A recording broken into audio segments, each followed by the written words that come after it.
Well, today we are talking, I guess, about the subject of evangelism, because Chris, my question today, how should we share our faith as Jesus' disciples? Yeah.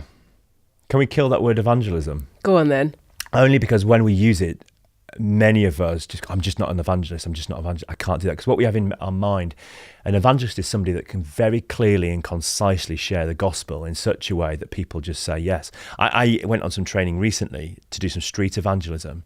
We got given this training. It was brilliant, really, really good. And then we went out. I must have met 45 people and not one of them got past the first few questions that I was doing. But the guy that was doing the training led 14 people to faith in the street. I'm like, what is he doing? I just couldn't get my head around what he was saying that I wasn't saying. And I think evangelism just doesn't help us. But I like this idea of how do we share our faith. Acts 2, one of my favourite passages, at the beginning of the book of Acts, it says that Jesus gathers the disciples on the mountaintop and says, you will receive my spirit and you'll be my witnesses in Jerusalem, Judea, Samaria, and the ends of the earth. You'll be my witnesses. Well, what's a witness? A witness is somebody in a court of law that just tells the judge and the court what they have seen themselves. They're not allowed to give evidence that is not their evidence. They're not allowed to turn to a history book to give evidence. They present, this is what I've seen, and this is the truth of what I've seen, and that's what we call witnessing.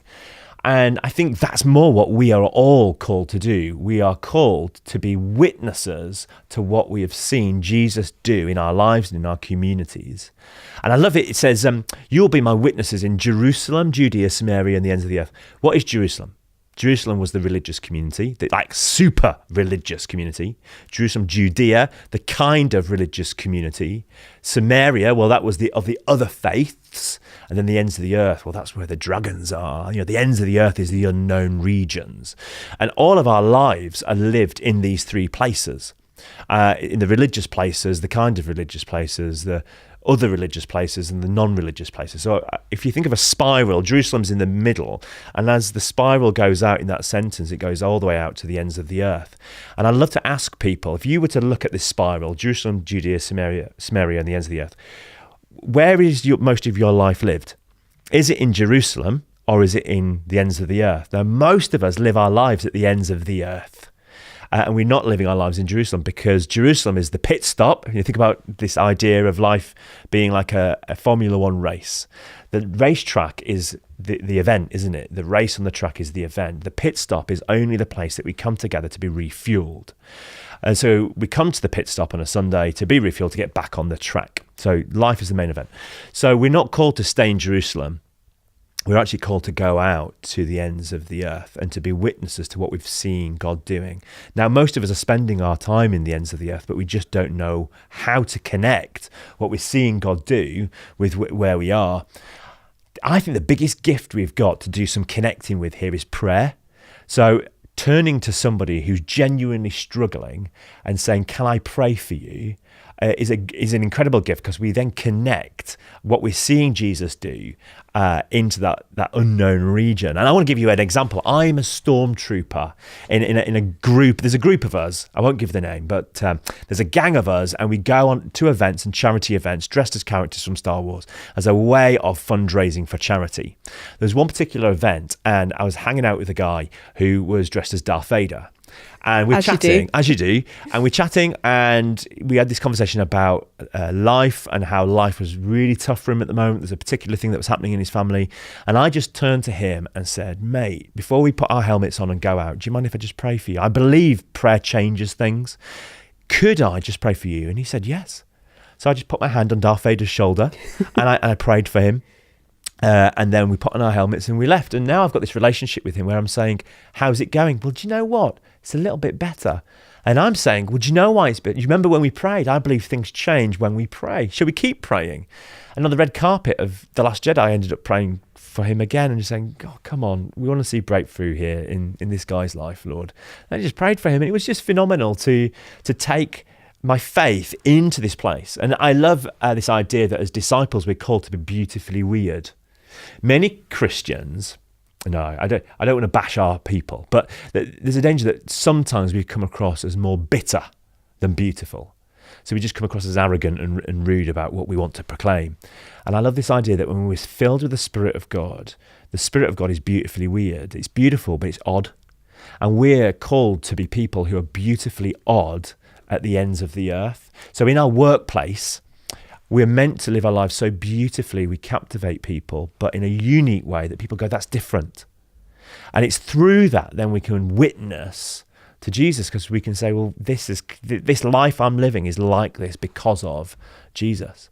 And in that we can say, can I pray? Because prayer is the most beautifully weird thing we can do, because it works. So I want to remove the idea that shackles us, that we have to be very good at a 3-point sermon in 60 seconds that will leave people saying, yes, Lord. Because most of us don't come to faith that way. It's through a process of meeting somebody who loves Jesus and being captivated by them. So for me, how should we share our faith? We'll do it in a beautiful way. We captivate them by living in a wonderfully, beautifully weird way. But then we have to get to a point where we do say, do you want what I have got?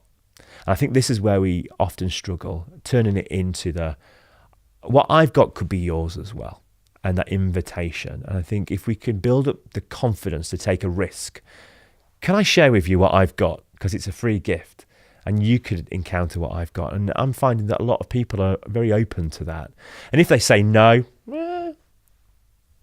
it's fine, isn't it? There's no skin off anybody's nose. But can I share with you what I've got? Being beautifully weird.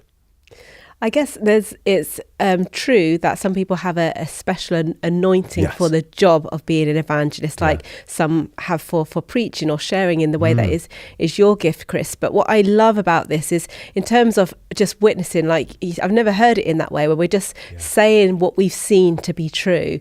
And in a sense, nobody can argue with our own testimony, can they? And our lives speak so much more sometimes than our words, don't they? So I guess just by inviting people to share in our lives, by not having this them and us thing between believers and non-believers, could be, in a sense, without using that word, sharing our faith itself, would you say? Yeah. I've got a wonderful woman in my church who I'd shared some stories about miracles. And so she sat having dinner with 3 of her Muslim friends. And she just tells them a little bit about what she'd been hearing about miracles. And then one of the women said, well, of course, your Jesus heals as a healing prophet, isn't he? And so she actually had a little conversation about that. And in the end, ended up praying for one of them who was really struggling with depression, Muslim woman, and ended up just praying this beautiful little prayer with her. And this woman encountered Jesus and she was healed. And then a few months later, this lady from my church is having a party, and the Muslim lady brings one of her neighbours to Anne to pray for her as well. So Anne's now in this position where she is able to share her faith through miracles and prayer with people who are, you would say, so far from the Christian faith. We are a church that want to reveal Jesus by partying the hardest. I want to create as much space that we can celebrate the good news of Jesus. So like this Friday, Saturday night, we're having a party in our street, and we're inviting the whole neighbourhood to come and encounter the good news before we speak the good news. We want to be people who party and people go, wow, where's this come from? Let me tell you about the Kingdom Banquet. This stuff can be done in your street and in your workplace, at the bus. It's just being you and witnessing to what you've seen Jesus do and being normal. And that's something we can all do. Yeah. Thank you, Chris. Brilliant stuff there once again. Again, we would love to invite people on this journey. We're learning so much along the way, but where can people find out a bit more? Yeah, if you want to find out even just some tips on how to share your faith, we've got some great blogs on wearemakingdisciples.com, just pointers that help you, maybe put something together that would help you share your faith. Thank you so much, Chris. Next week, we are going to be discussing quite a tricky one, this one, a meaty one. How can we keep Jesus at the centre of our lives as his disciples? Do join us again next week.